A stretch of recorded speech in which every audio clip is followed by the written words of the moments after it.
Bonjour et bien bienvenue ce dimanche. Nous allons faire un nouveau bloc, un bloc très simple, juste de la piqûre machine avec le point droit.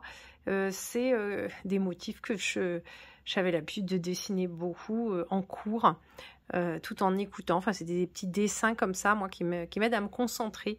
On appelle ça du doodling, ce qui traduit en français par gribouillage, qui n'est pas très valorisant, mais voilà. Donc je prends un carré de 15 par 15. Alors j'ai mis un autre tissu en dessous parce que c'est vrai que quand on pique juste sur une seule épaisseur de tissu, ça a souvent tendance à grigner et donc à faire des choses pas sympas. Donc je préfère le faire avec deux épaisseurs. On aurait pu éventuellement envisager aussi de le faire sur du molleton, hein, en tant que matelassage, avec peut-être un pied transporteur. Mais là, on va juste, voilà, juste faire ça. Alors, on peut partir du milieu ou du bord ou de l'angle. Eh ben, tiens, je vais partir comme ça, tout droit, voilà. Alors, bien sûr, on peut faire des choses avec du piqué libre, mais c'est pour vous montrer que même avec sans piqué libre, on peut aussi s'amuser. Alors, je ne trace pas parce que c'est un motif que je connais bien, puis que je vais me laisser porter par le motif.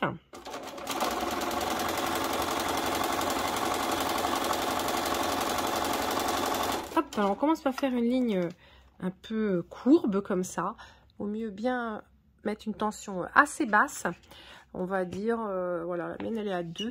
C'est vrai que comme on n'a pas beaucoup d'épaisseur, on fait une tension assez basse, longueur de point. Comme on veut. Et puis bien ensuite je vais partir de cette ligne et je vais la suivre. Et je vais la suivre à plus ou moins à une distance plus ou moins régulière et ça va créer des motifs. Donc en général dans les creux j'essaye d'être plus proche et je vais accentuer un petit peu la distance sur les bosses pour créer des espèces de montagnes, de volutes, je sais pas. On y va, vous allez voir. Vous voyez que donc le motif commence à se dessiner avec les pleins, les déliés, puis les courbes voilà, qui se rapprochent et qui s'éloignent à certains moments. Et voilà, bah, c'est juste ça à faire. Et ça ressemble à quelque chose qu'on avait déjà fait, mais on avait utilisé des zigzags. Mais là, ça va juste être tout bêtement juste du fil. Voilà, donc ici j'arrive en haut de mon tissu, donc je vais remplir ce creux là et puis ensuite ce creux là. Ensuite je partirai de l'autre côté. Donc je ne sais pas si vous voyez qu'en fait ici c'était plus serré à cet endroit là, puis maintenant c'est un peu plus serré à cet endroit là, et du coup ça donne un effet visuel différent.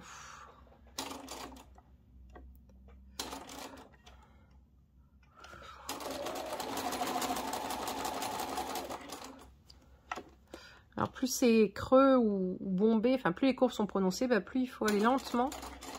Et c'est un bon apprentissage de couture. Hop, et tourner vraiment de manière régulière.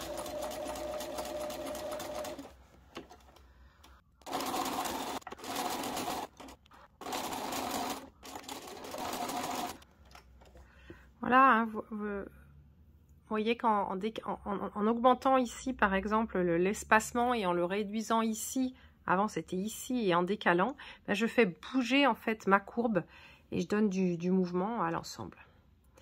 Là, je vais aussi essayer un petit peu de réduire. Là, j'atteins le bord. Je vais continuer comme j'avais fait de l'autre côté. Je vais finir remplir les espaces vides. C'est pas obligé parce que j'aurais pu m'arrêter avant, mais c'est vrai que maintenant que je suis montée là, je vais pas laisser juste ça. Donc, je vais finir.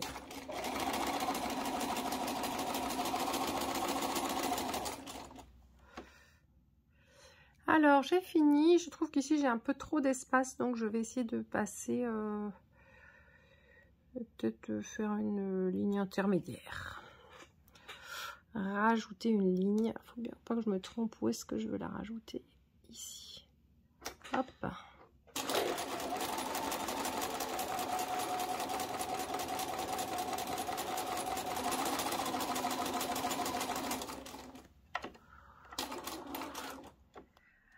Voici donc mon bloc fini. J'ai recoupé les bords. J'ai équiré vraiment à 15 par 15. Donc voici mon bloc de doodling. Moi je l'aime beaucoup et ça, je trouve que ça pourrait vraiment faire même dans un patch pour créer un tissu. Il y a beaucoup de possibilités avec, juste donc avec la machine et le point droit. Voilà, je vous souhaite, amusez-vous bien avec ce blog. Bon dimanche et à la semaine prochaine.